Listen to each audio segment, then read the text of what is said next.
А что я могу сказать? Это наша Алия Султанбекова, очень хорошая девочка. Так что берегите нашу девочку. 2,5 жаштагы Алия буга чейин Москва шаарындагы балдар үйүндө жашап келсе, эми минтип өз энесиндей болуп калган орус тарбиячысы менен коштошуп, өз мекенине кетип жатат. Анткени аны төрөгөн энеси ымыркай кезинде багуудан баш тарткандыктан атайын балдар үйүнө жиберилген экен. Кыргызстандын Москва шаарындагы элчилигинин жана социалдык өнүгүү министрлигинин кызматкерлеринин иш-аракеттеринин астында Алияга окшош дагы ата-эне мериминен ажыраган 4 наристе бүгүн Кыргызстанга жөнөтүлдү.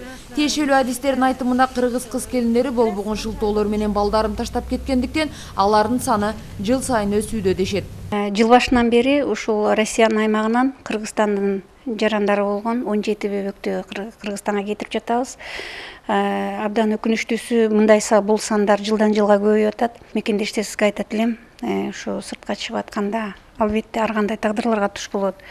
Бардыгынын иши жакшы жүрүп кетпейт. Жолсу бир кыйынчылыктарга, алдамчылык жолдору менен бир кырдаалдарга туш болуп калган учур болот.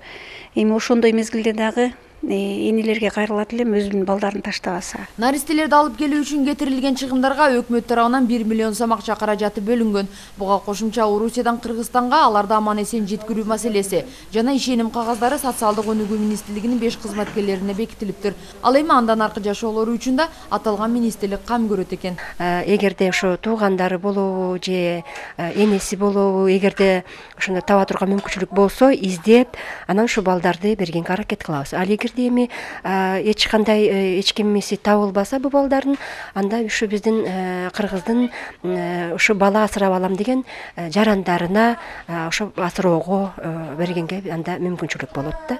Ымыркайлар Орусияда туулгандыктан жергиликтүү органдар тарабынан аларга орус жарандыгын берүү көйгөйлөрү да көтөрүлүптүр. Бирок такталган маалыматтарга ылайык ташталган балдардын ата-энелери кыргыз жарандары болгондуктан ысымдары өзгөртүлбөй, ошол бойдон калтырылыптыр. Өз мекендерине баратышкан бул 5 наристенин тагдыры ар башкача. Алардын экөөсүнүн ата-энеси өз калоолору менен төрөтүүлөрүнө таштап кетишсе, калган үчөөсүн орус жарандары көчөдөн тагышып, Москва шаарында жайгашкан балдар үйлөрүнө тапшырышкан. Мыйзамсыз же чет өлкөнүн жарандары экендигине карабай, Москвадагы балдар үйлөрүнүн кызматкерлери ымыркайлардын ден соолуктарын жакшы карашыптыр. Ал эми айрым тарбиячылары бергиси келбей кыйылып жатышса, кээ бирлери эки өлкөнүн кызматташтыгын бекемдеп жаткан кыргыз элчилигине ыраазычылыктарын билдиришти.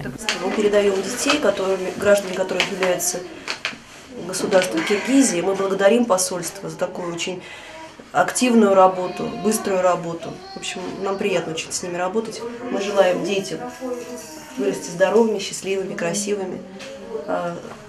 Пусть наша дружба, сотрудничество будет всегда таким же плодотворным.